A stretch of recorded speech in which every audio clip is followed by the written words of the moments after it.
Greetings, esteemed constellations. A former aggressor here, bringing you Tokyo After School Summoners, Chapter 16, Part 2. Colony General Election 1.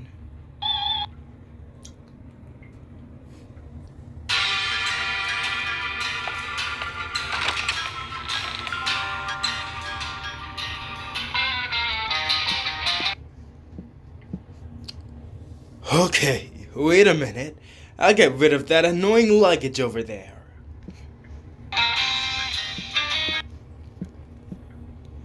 The young man, who introduced himself as Castro, took Lancelot and opened the door to the retro building.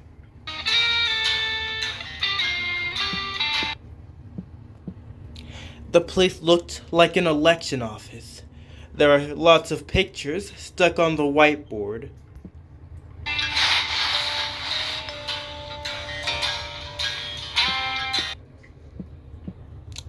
You can sit anywhere around there. Would you like coffee or tea? They are both synthetic, though.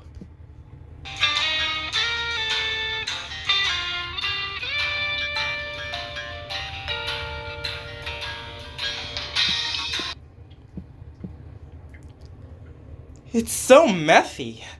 Is this a store or something?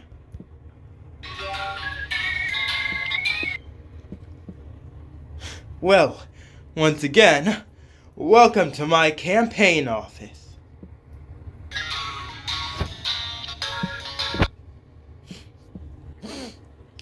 That said, I just bought this rundown camera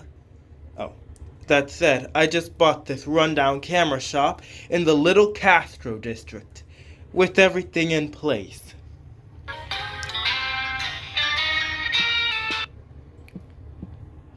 I'm not bragging, but I have no strength, wealth, or power.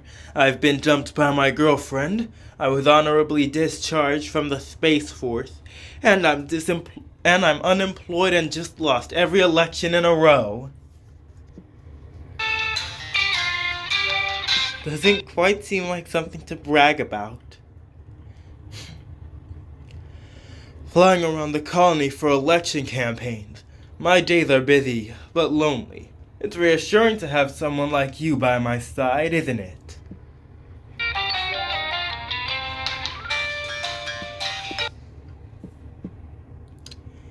Anyway, thanks for the help. That's tough, Castro.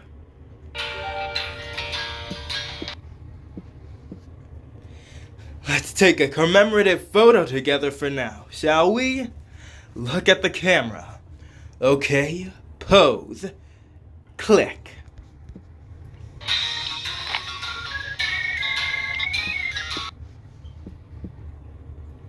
With that said, Castro gives Lancelot a loving hug, as if it were a matter of practice.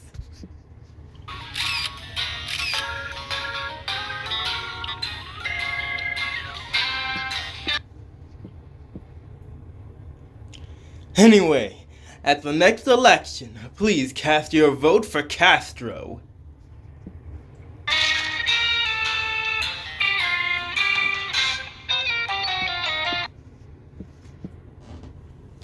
The support flyer he handed to you reads this: A mayor for everyone, from Little Castro.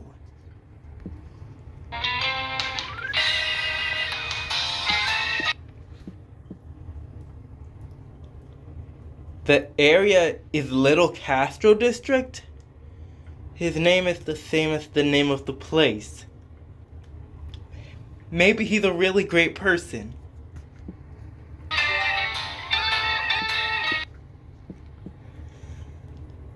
Oh, no, that's not it. I just assumed he named himself after the place. I just borrowed the name of this district. You see, it's inconvenient to run for office without a name. The land was cheap here, so no one complained. I guess people tend to stay away from places where space is just one floorboard below.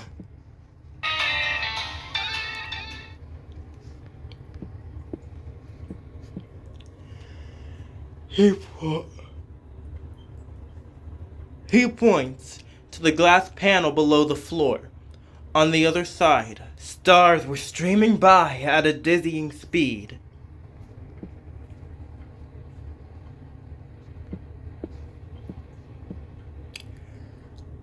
Huh? What's this? It's meteor shower season now. Time is accelerating here.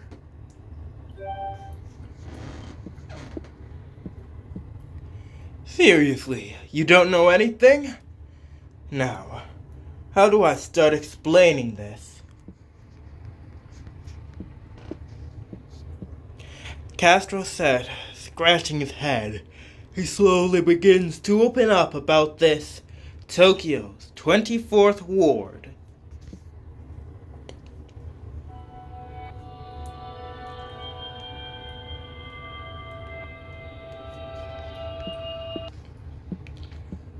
This Tokyo's 24th ward is a closed artificial living space, a giant O'Neill-type colony floating in the air above Tokyo.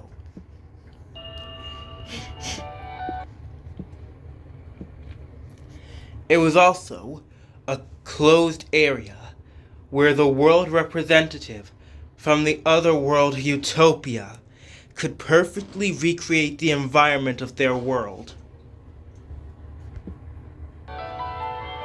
If this is a perfect recreation of Utopia, then I don't care that it's the world of the future. It needs to flood.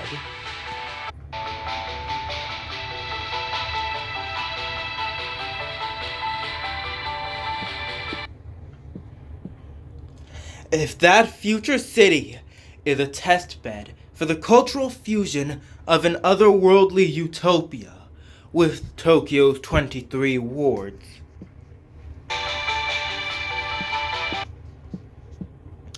this is the other world of Utopia itself. It is a colonial city, operated based on a purely global ideology.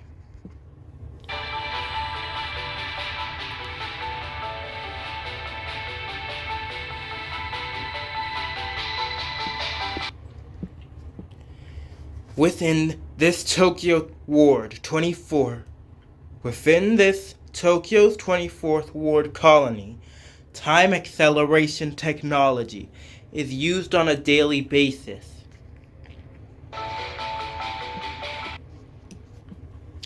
Therefore, time flows differently from the outside.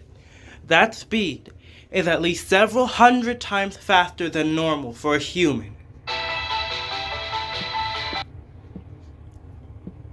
Furthermore, all kinds of thought and research and development continue to happen at a speed that exceeds that.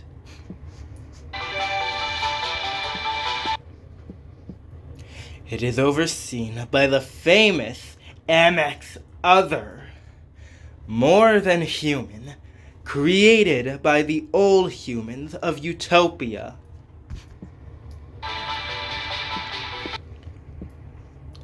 It's more efficient when there's no human involvement. The value of humans have declined dramatically.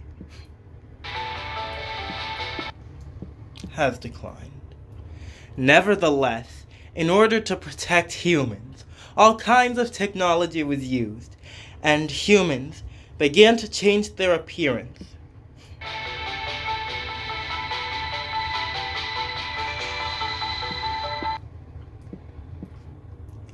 In this colony, as in Utopia, humans have no need or obligation to do anything except one thing. There is no obligation to study, to work, to contribute to society, to grow old, or even to die.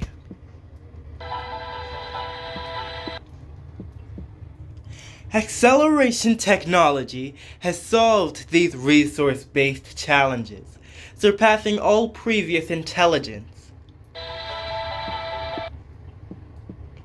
However, obligations and rights are two sides of the same coin. They are a pair, like the law of action and reaction. And so, in the future world of utopia, humans suddenly no longer had any obligations or rights.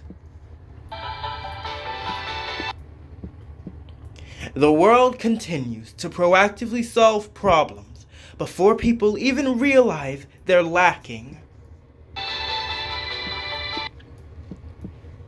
In this colony, all your needs are met. You can get anything you want. If you could do anything at any time, why do it now?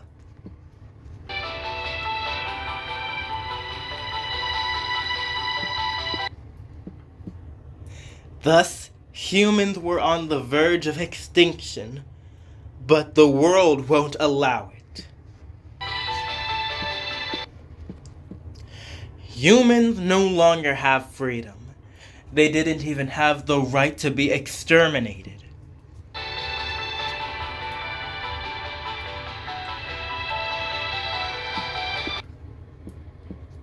Time acceleration technology makes it possible to bring humans who should be extinct from another time and reproduce them. Nothing about this world is ethical. I have a distaste for the world of Yggdrasil and Kamui Katan, but their problems are much more simpler than whatever this is.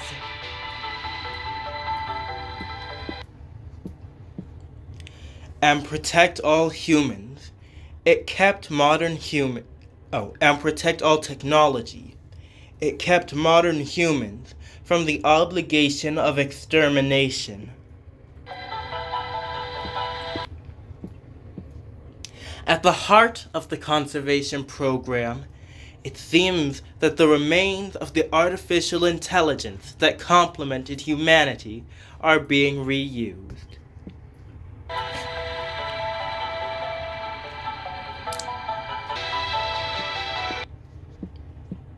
His name is Ariel, an entity that protects the humans within this colony.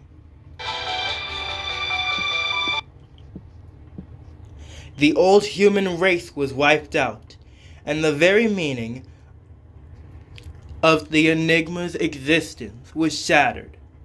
It is said that resources were diverted, and it was remodeled to the size of a huge colony.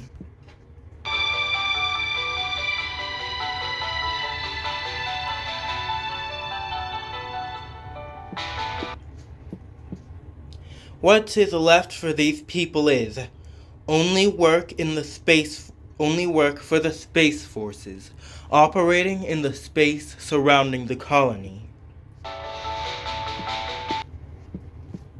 This is because outside of this colony, there are areas where Utopia's time acceleration does not reach.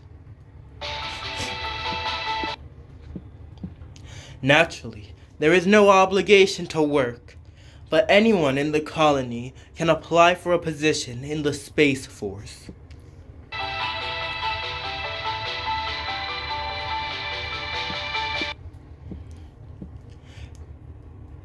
Tokyo's 24th Ward. Many of them will be assigned to the Space Force's mobile infantry. Apparently, Castro was there once, as a part that makes up a giant robot system.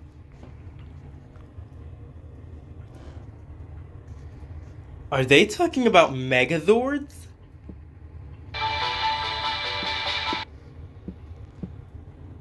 Castro was discharged alive, which he said was a rare occurrence. This is because this is not because everyone wants to quit, but because I can't find anything else to do.